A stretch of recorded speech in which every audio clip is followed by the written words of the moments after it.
All right, quick update on the deer damage soybeans.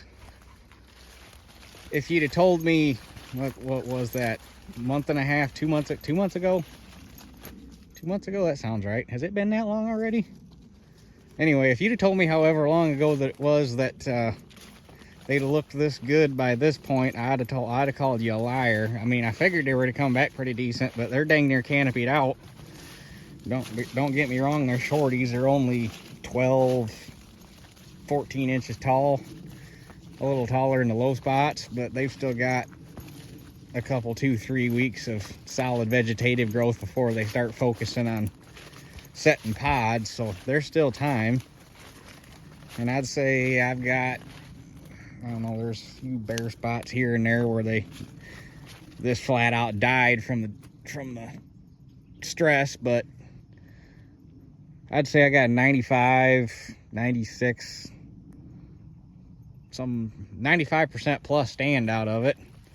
So there's potential here. They could be 30 bushel beans or better. If they make 30 bushel, I will call that a win. It should cover. That should take care of the field.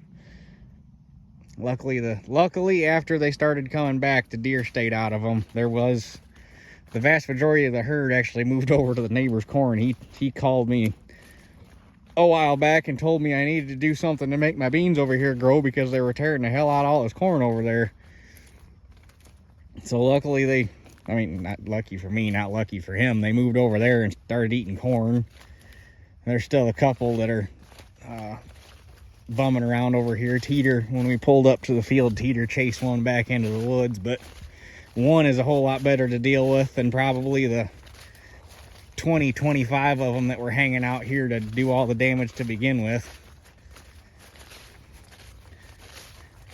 Definitely gonna need my better cutter bar on the or my upgraded cutter bar on the grain table though, because that piece of crap that's on there now will not like cutting these short beans.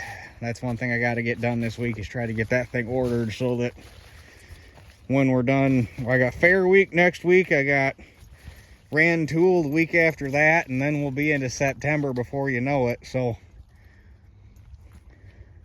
luckily there's not too many major projects before harvest, but definitely that's gonna have to cut these short beans. Definitely gonna need that better cutter bar.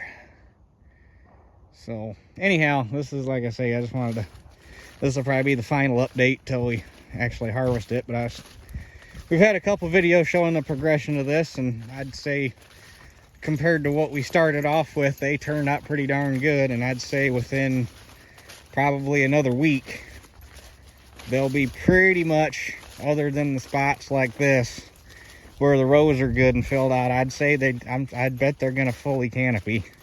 It'll be a short canopy, but I bet they fully canopy.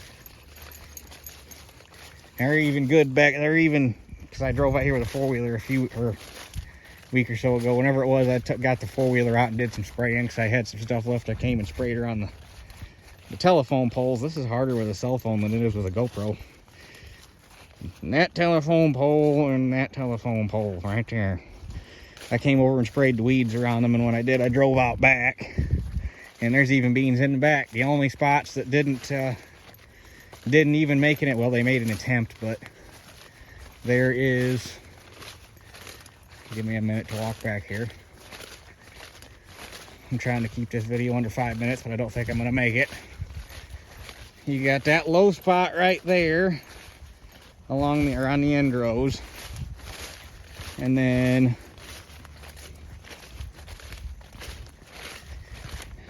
come on, I don't want to run because then it's going to get real shaky.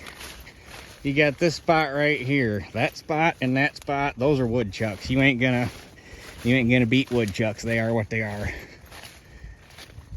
But anyhow, that's the last final update till we harvest on these beans. So fingers crossed, if they make 30, we'll be doing good. Heck, even if they make 25, we'll be doing decent. So that's it for this one. We'll catch you guys on the next one.